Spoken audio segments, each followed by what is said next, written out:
শনিবার সাত সকালে পশ্চিম প্রতাপগড় ঠাকুরপল্লী এলাকা থেকে এক ব্যক্তির মৃতদেহ উদ্ধারের ঘটনায় তীব্র চাঞ্চল্য ছড়িয়ে পড়ে। এডিনগর থানার অন্তর্গত পশ্চিম প্রতাপগড় ঠাকুরপল্লী এলাকায় ড্রেনের মধ্যে এক ব্যক্তির মৃতদেহ দেখতে পায় এলাকাবাসী। তারা সঙ্গে সঙ্গে এডিনগর থানায় খবর দেয়। ঘটনাস্থলে ছুটে আসে পুলিশ।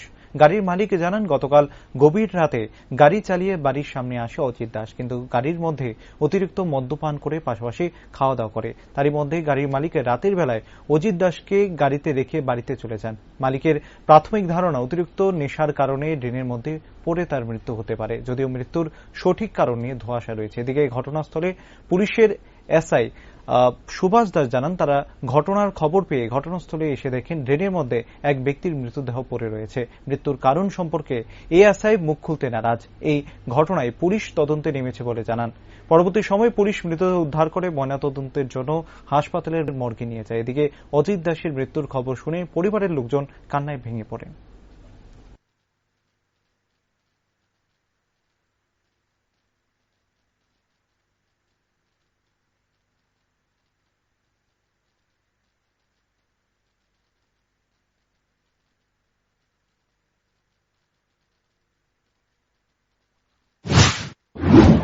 কি খবর পেয়ে আসলে? আমাদের কাছে খবর ছিল যে এখানে নাকি একজন লোক করে গেছে।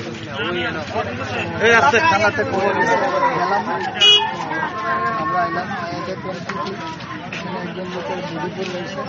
কি অবস্থা পাইছেন আপনারা? কি অবস্থা বলতে এখনো তো তোলা হয়েছে না, তো পরে মনে হচ্ছে মারা গেছে।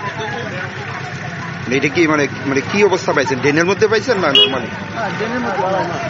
প্রাথমিক তদন্তে কি মনে হয়, মানে কিভাবে মৃত্যু হইতে পারে? এটা তো এখনো পৌঁছিত না। লোকজনের সঙ্গে কথাবার্তা পেলাম যে তারা লোকের কাছে আসলো, তারপরে কিছু সময় হয়ে তারা কাছের থেকে আলাদা হয়েছে। তারপরে তারা কিছু পেতে পারে, বাড়ির লোকও পেলে কাজে গেছে। ওর নাম পরিচয় পাওয়া গেছে কিছু? কাম করে যাবো একসঙ্গে যাবো, তার ভাই আছে, ভাইয়ের সঙ্গে কথা বলে। আপনি কোন থানা থেকে এলেন? পরিচয়টা জানবো। এসআই সুভাষ দাস। আর তার এরকম কোন শত্রু নাই, তার এমন কোন কিছু নাই। দেখে কি মনে হচ্ছে? সবসময় একটু ড্রিঙ্কস করে রাখতো, এটা সবাই এলাকার লোক জানে, একটু ড্রিঙ্কস করে রাখতো। তার ওই ড্রিঙ্কসই, আর অন্য কিছু না। কিন্তু কি মনে হয়, মানে নেশাগ্রস্ত অবস্থায় পয়রা মৃত্যু হতে এখন পারে? তার লোকে যে আসলো, হ্যাঁ করতে পারবো লাস্ট আমি যাওয়ার পরে কি হয়েছে। তারা এখন অব্দি আইসেনি যারা আসছিল? হ্যাঁ, একসাথে ঘুমে আসলো। আইসেনি, খবর পাওয়ার পরে আইসেনি? একটু তো আছে।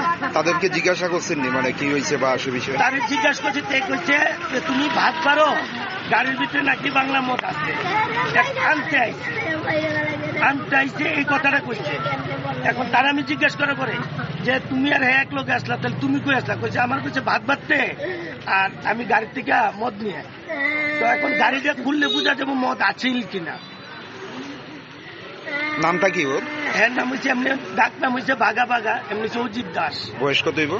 বয়স 35। বাড়ি? 35 না, বাড়ি এখানে ভাড়া থাকে, ওয়েস্ট প্রতাপগড় ঠাকুরপল্লী, এখানে ভাড়া থাকে। তার বউ থাকে বিশাল। ও কি মানে গাড়ি চালাইতো? গাড়ি চালাইতো, তার পেশাদারি গাড়ি। গাড়িটা কার? গাড়ি আমার। কত বছর যাবত চালাইতো আপনার গাড়িটা? আমার গাড়ি চালাইতো টোটালি ধরেন 1.5 বছরের মতো চালাইতেছে, কিন্তু এর ভিতরে আজকে রিসেন্ট 27 তারিখ, এর আগে 1.5 মাসের লিগে অন্য গাড়ি গেছে গা। এই মত একটু ড্রিঙ্কস করে দেখে একটু প্রতিনিয়ত নেশা করতো কি? প্রতিনিয়ত একটু নেশা।